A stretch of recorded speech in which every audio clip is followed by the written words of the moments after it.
It's almost time for school, and for many children that means a trip to the doctor. The Madison School District requires a series of vaccinations for students.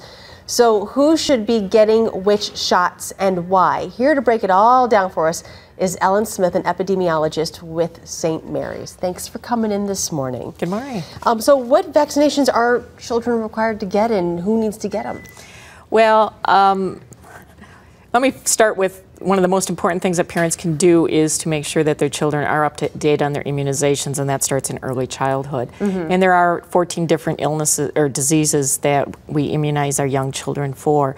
And we update those at about the kindergarten age, and then at about this 7 to 11 to 12-year-old age again. And there are several different ones. There's the tetanus, diphtheria, and pertussis, or the whooping cough that we hear about. There's the annual influenza immunization we should get every year.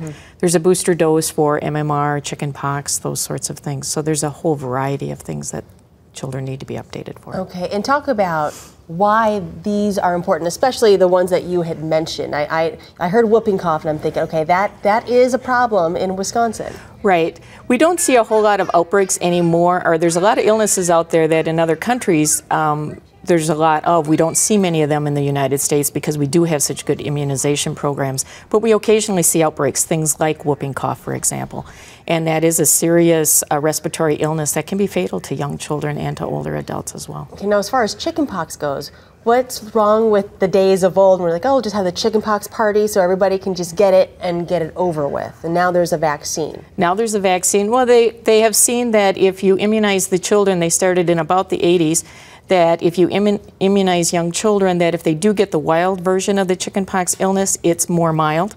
And the chickenpox parties of the old days, or of when my children were young, there were some drawbacks to those as well, because you could have a small percentage of those children that could go on to have a serious health problem as a result of chickenpox. What would you say to parents who are a little bit hesitant about vaccines because there's just been so many reports in and out, during time about, mercury, thimerosal, etc. What do you say to them? It's never been proven that thimerosal is a risk, and the biggest concern has always been with autism, and they just recently released another Institute of Medicine report saying that there is not a link between vaccines and preservatives with autism. And I think the risk of not getting a child immunized and getting the actual illness is much higher than the risk of getting a child immunized. Okay, and in addition to getting these immunizations, basic things you can do every day.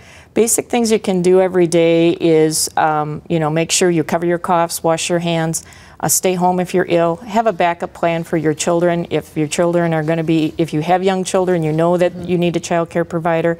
Anticipate that something will happen during the respiratory season, and just be aware of that. Talk with your healthcare provider about your concerns and making sure that you get that annual influenza vaccine. So make those plans, but be prepared to kind of stray a little bit here and there. Exactly. Be flexible. Right. All right, Ellen, thank you very much. Thank you. All right.